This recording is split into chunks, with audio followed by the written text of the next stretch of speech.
welcome to yet another episode of Epic Online. My name is Brandon. Thank you for joining us this morning, and hey, thank you for joining us for the last 13th, now 14 episodes of Epic Online. Today, I have some good and bad news. The bad news is that today will be the last episode of Epic Online as we've known it for the last 13 or 14 or so weeks. The good news is that we will be hoping to meet again next week on the 27th back at our normal location, so I hope to see you there. With that being said, I also want to give a huge shout out and a huge thank you to the production team that's been involved with producing the episodes for Epic Online. Personally, I want to thank Miles from Mog Audio. Thank you for all the hard work that you've been putting in mixing all of our audio and doing all the corrections needed. With that, thank you to all our guest speakers, including our main speaker, Pastor Moses, for getting your submissions in, and for all the work that you guys have been doing in prepping and getting things ready for Epic Online as we've known it. With that being said, all of the links and all of the updates and news to keep up with us moving forward can be found in the description. Once again, thanks for watching Epic Online. I hope to see you soon.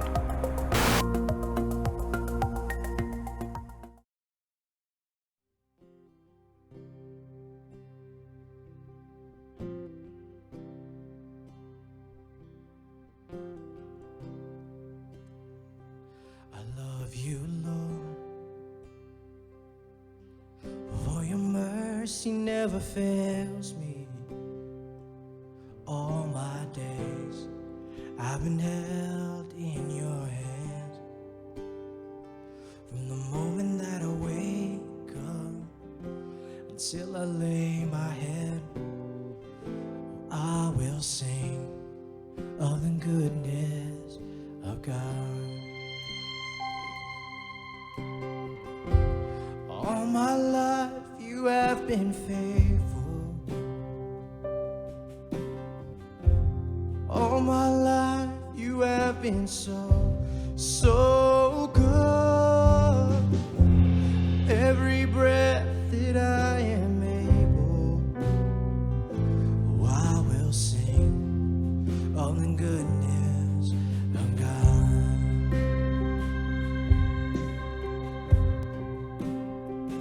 I love your voice. You have led me through the darkest nights.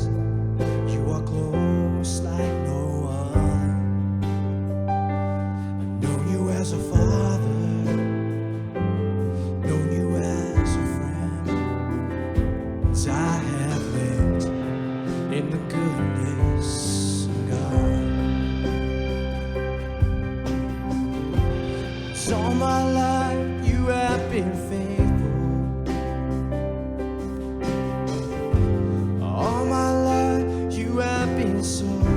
So good. With every breath that I am able, I will sing of the goodness of God.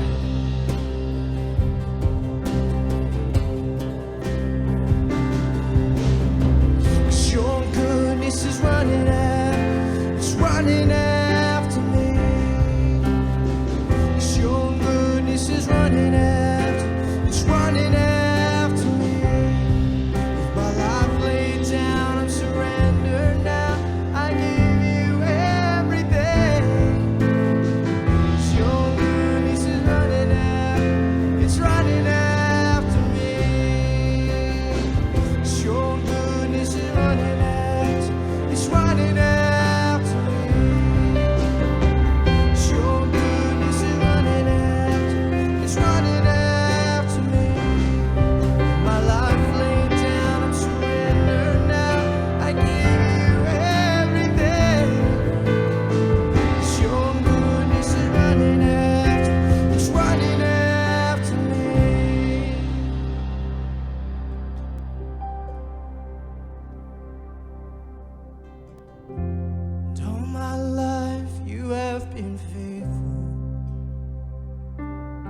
all my life you have been so good. Every breath that I am able, I will sing of the goodness of God. Say, yeah, it's all my life you have been faithful. All my life you have been so good, yeah. Every breath that I am in, I will sing of the goodness of God. I will sing of the goodness of God. Oh.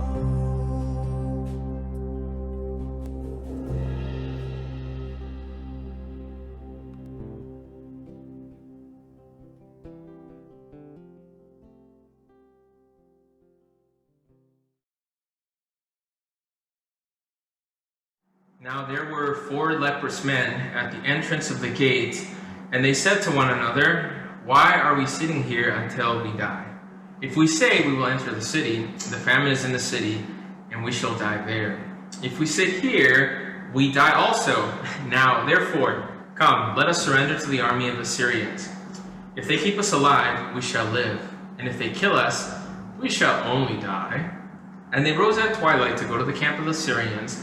And when they had come to the outskirts of the Syrian camp, to their surprise, no one was there, for the Lord had caused the army of the Syrians to hear the noise of chariots and the noise of horses, the noise of a great army. So they said to one another, "Look, the king of Israel has hired against us the kings of the Hittites and the kings of the Egyptians to attack us."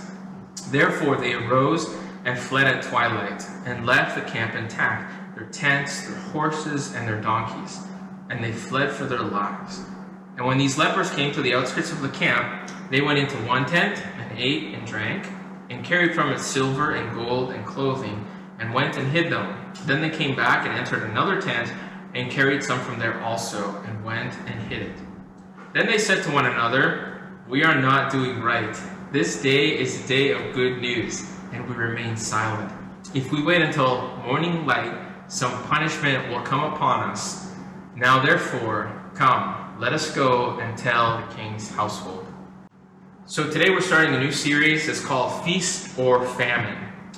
And it's looking at this concept in scriptures that when you're in the middle of a feast, that's when things are going well. Maybe materialistically, you got the right job, you've got the right relationships, you're being blessed, right? There are lessons to be learned in the middle of a feast. And at the same time, there are lessons to be learned in the middle of a famine. And that's when you're in need. That's when you're hurting, maybe when things are dark. So in the middle of a famine, the scriptures have important lessons and opportunities that we can look at. So that's what we're going to be looking at. We're going to be unpacking those concepts for the next couple weeks. And our first story actually kind of brings up the question that maybe in your personal life, is there something that you've been meaning to do for a long time, but you keep putting it off? Do you have something like that in your life? Maybe it's something really important and you don't mean to put it off. It's just getting put off because it's not urgent. If you're in school, maybe it's that project that you keep putting off, but it's not really due quite yet, so you keep putting it off, and by the time it is due, it's a couple of all-nighters that you're going to do. Maybe in relationships, it's some difficult conversation you know you should be having, but again, you keep putting it off. It's not urgent.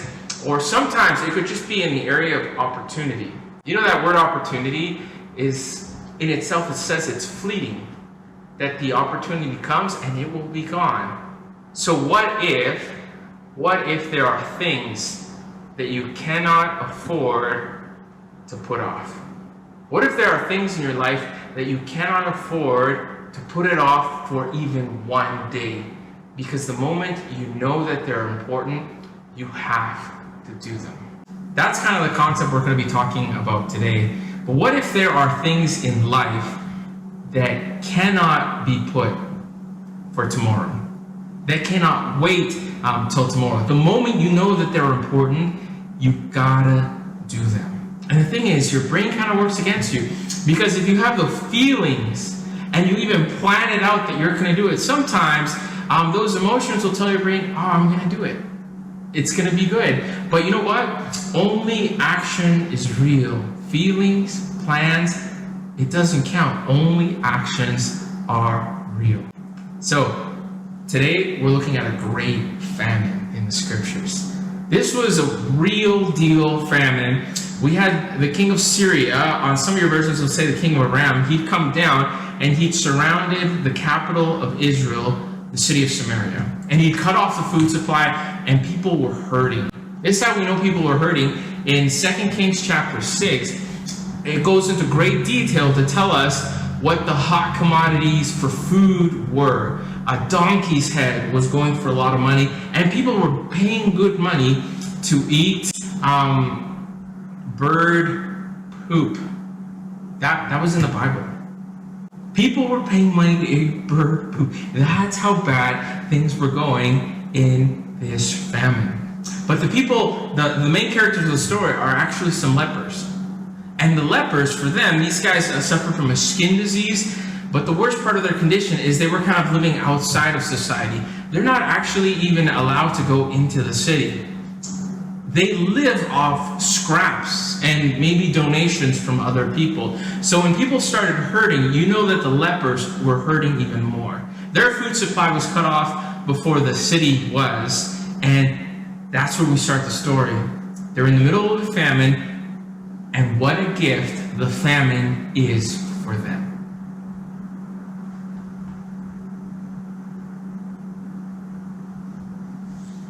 The reason it's a gift is because they're totally out of options. The lepers are about to consider something that they would never have considered under normal circumstances. You can just imagine this group, it's 4 lepers, they sit down and they have their conversation. And their conversation is just fueled by this one emotion the whole time. Here's what the conversation is. They start saying to each other, you know, if we stay here, we die. You know, the Syrians, they have food. Why don't we go over to the Syrians and maybe they might give us food? Because if we stay here, for sure we die. But if we go over there, well, we might die. But we might not die. You see, the future isn't actually as mysterious as you think. Their future is pretty clear cut. They can see the future. They know that their present condition is going to lead to death. But that there might be a small chance that this crazy idea might work. And don't get me wrong, this is a crazy idea. The Syrians, they would never even consider helping a healthy Israelite.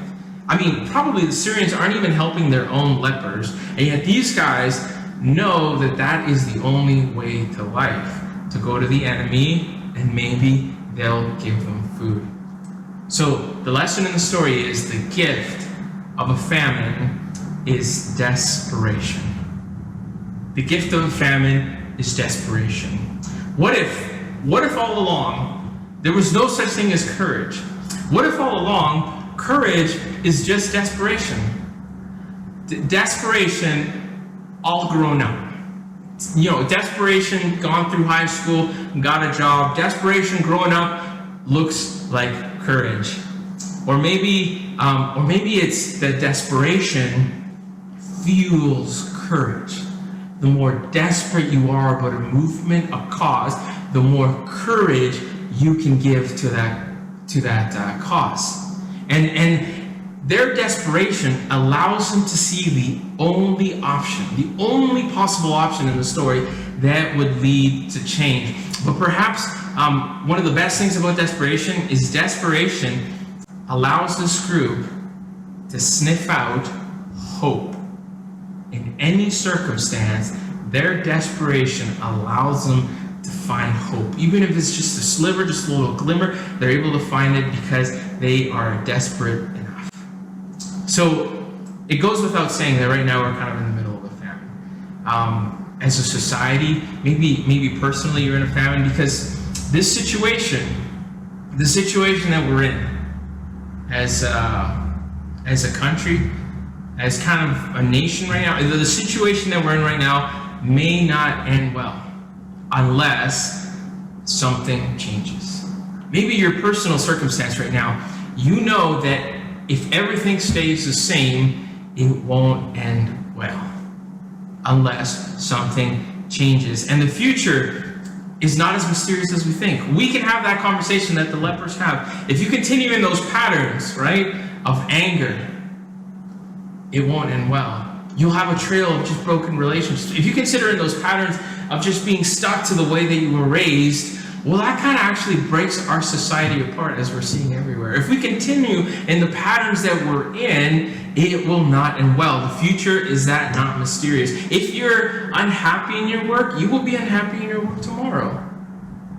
If you're overworked, you will continue to be overworked. If you're underworked, you will continue to be underworked. These patterns continue.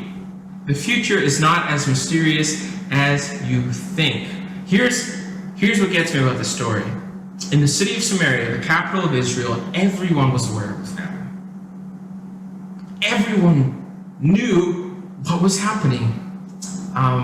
But only the lepers were able to see hope, because they were the most desperate. Only they were able to appreciate the gift of desperation that a famine can give you. They were the only ones, by the way, who were able to actually turn that desperation into concrete action, into hope. Only the lepers are the ones that make that jump.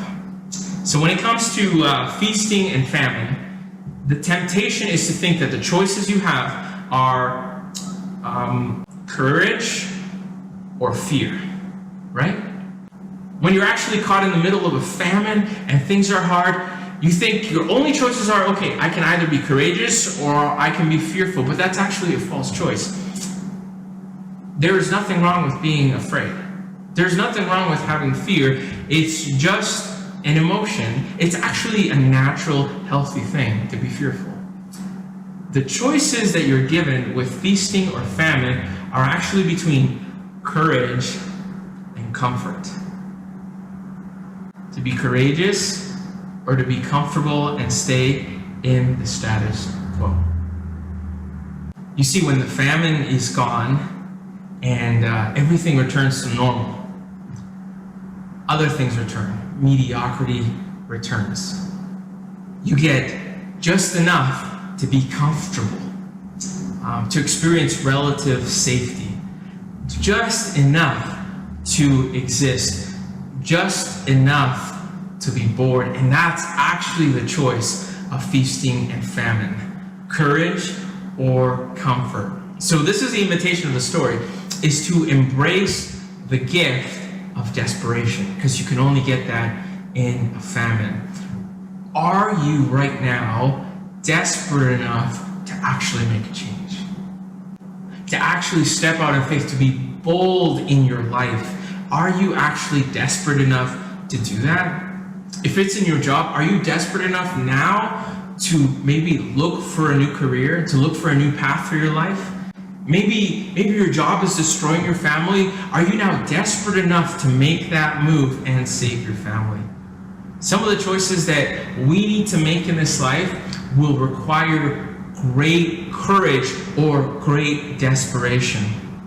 It could be something just like exercise, right? Just taking care of your body. How desperate do you have to be? Sometimes this will only happen in a famine, when people can take their step forward and start changing your life. What about that crazy idea you've been given, that you've been wrestling with? Are you desperate enough to go forward? Maybe it's in the realm of relationships. Have you finally gotten desperate enough to get the help that you need? Have you been able to finally sign up for counseling? It's the gift of desperation. Don't waste it. It's the gift in a famine. And in the spiritual conversation, as we've talked about before, God is most present when we need Him the most. When you are actually desperate for God. As we've seen, the Spirit will move where He is needed most. If you live your life in a self-sufficient way, if you're comfortable with it, there's no space for God. But if you're desperate for change, if you're desperate for something new, that's when the Spirit moves. And maybe it's time for you to take the next desperate step, maybe even into baptism. So maybe great courage, what the story is telling us is that maybe great courage is just being desperate, accepting this gift to be able to move towards change. And then something amazing happens. They have their conversation. They figure out the only hope, because only desperation can sniff out hope, is to go to the enemy. So they go to the enemy. And this is how the scriptures describe it. In verse 5, it says, "And they rose at twilight to go to the camp of the Syrians.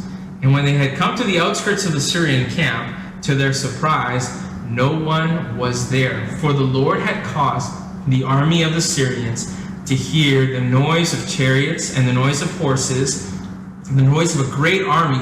So they said to one another, 'Look, the king of Israel has hired against us the kings of the Hittites and the kings of the Egyptians to attack us.' Therefore they arose and fled at twilight and left the camp intact, their tents, their homes, and their donkeys, and they fled for their lives." So this is what the scriptures is trying to tell us.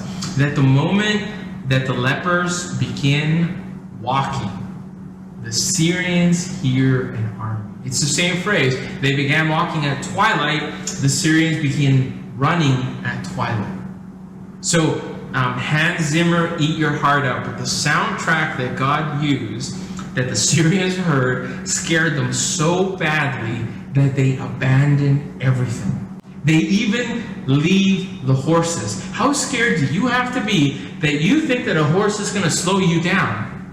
In fact, the story will tell us that they end up throwing clothes and everything all the way to the Jordan River as they run away. And they're yelling to each other, "The king of the Israelites, he's hired the Hittites. That's a huge empire to the north. And the Egyptians, an empire to the south. And we are going to be crushed." They abandon everything.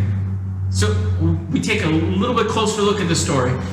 As the lepers begin limping, because they're lepers, they're slowly losing mobility. They begin limping to the enemy camp.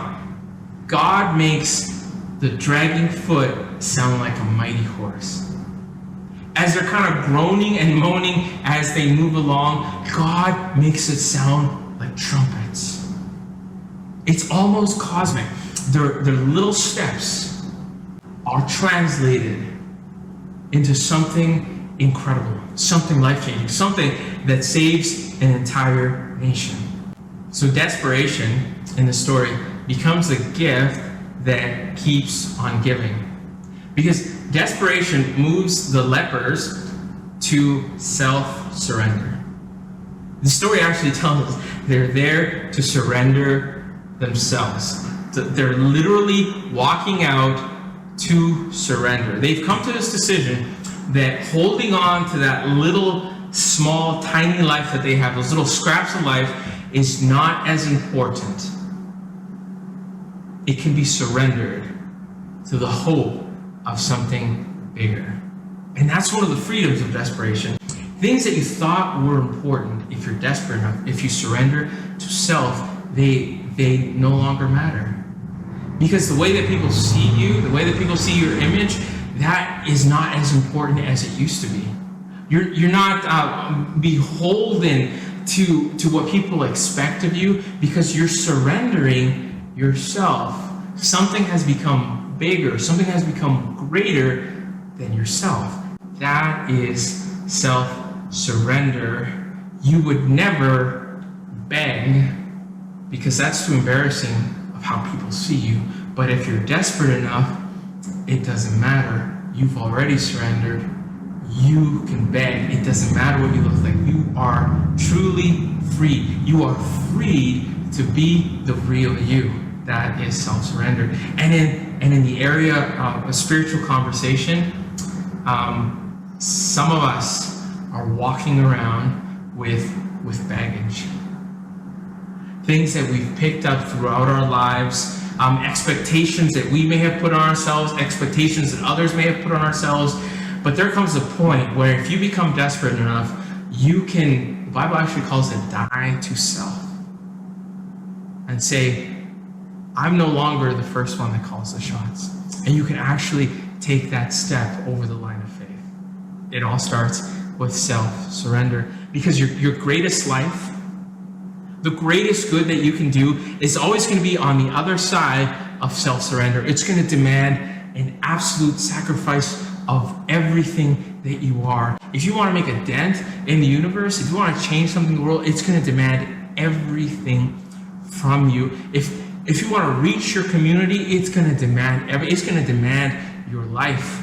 If as a community at Epic, if we want to create a place where people can call home and go deeper with God, it's going to demand absolutely everything. On the other side of self-sacrifice is your greatest life.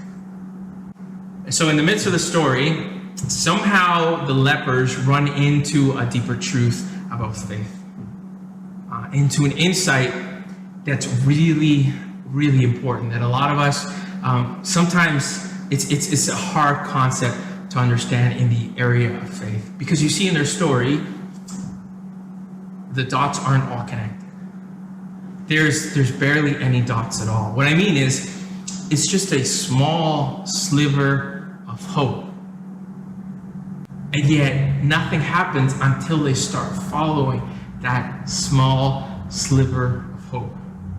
Faith is the space where you can begin moving before you know what the plan is. Where you can act quickly, where you can be nimble and flexible. And then other things emerge.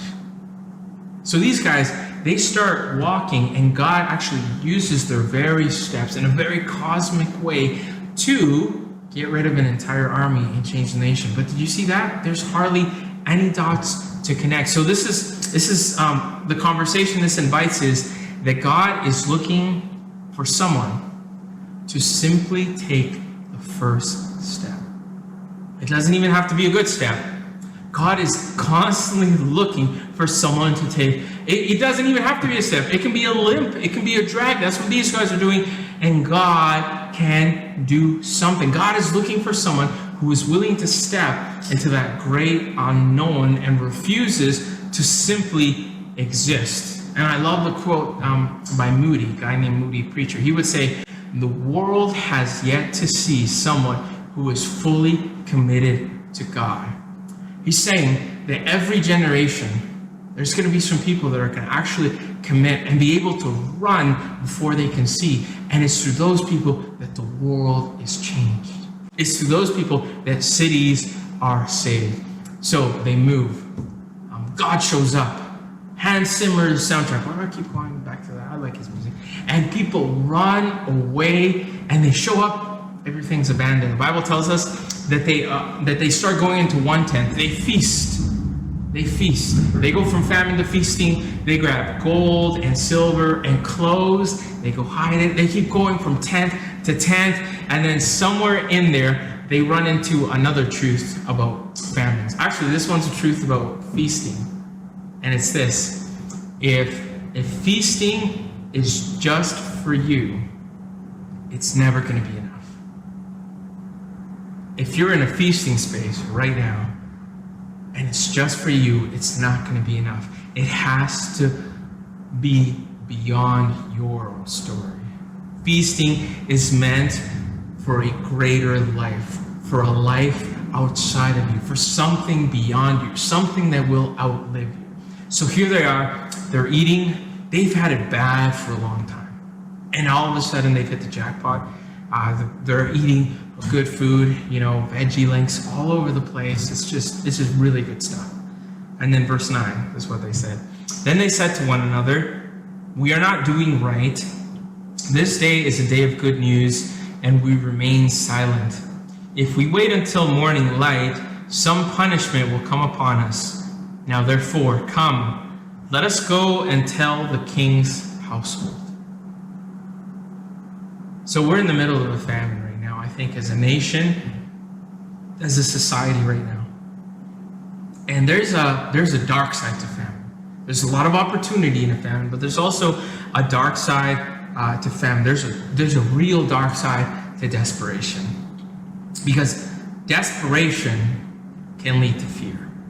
And there's nothing wrong with feeling fear. It's the choices that fear makes you do. Choices that can lead to destruction. Choices that in the short term provide relief, may feel like relief, but in the end actually lead to destruction. Choices that rob you of a future. That's a real situation that happens in the famine, that happens in the area of desperation. And so in this story, with the story of the lepers, God is trying to tell us that there's a bigger story going on. There's always a bigger story going on than just you and me. There's always someone, there's a whole city who's in a famine. And if you've seen hope, whether it's been in community, whether it's been in the presence of God, you got to tell someone. You have to tell someone. The story, it wasn't just meant for you. Feasting is bigger. Feasting is inclusive. There is a famine going on. If you've had hope, I encourage you to just walk in boldness. Leave your shame, leave yourself behind, and share the hope that you have seen. I know that it could change lives. It could save lives. That's what we're called with lepers. And the lepers, they're actually going to share hope with people that have never cared about them at all. That have never shown any compassion to them, and yet they turn around and they bring the information back to the king. And the people that end up saving the country are first, those who in the middle of a famine saw the gift of desperation. They embrace the gift of desperation, and they see that desperation is actually the catalyst to courage. Enough desperation will always look like courage. And it will be courage that will take you to your greatest life after you've surrendered yourself. This is what the lepers do, and this is what I invite you to do this week. Keep an eye out for your most desperate moments and walk forward in courage. Worthy of every song we could ever sing, worthy of all the praise we could ever bring, worthy of every breath we could ever breathe. We live for you.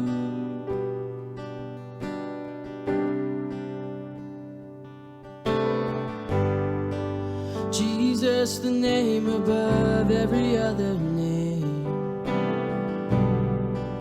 Jesus, the only one who could ever save. Worthy of every breath we could ever breathe. We live for you, and oh, we live for you. Holy, there is no one like you. There is none besides you. Open up my eyes in wonder. Show me who you are and fill me with your heart and lead me in your love to those around me.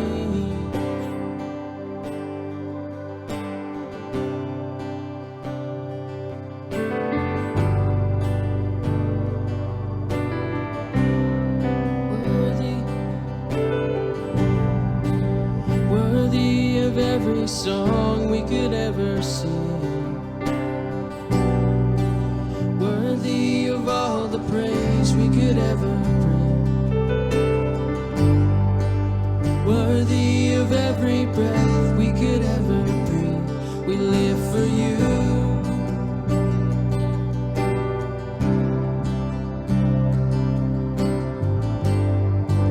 Jesus, the name above every other name. Jesus, the only one who could ever save. Worthy of every breath we could ever breathe. We live for you.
It is a firm foundation, and I will put my trust in you alone, and I will not be shaken, and I will build my life upon your love.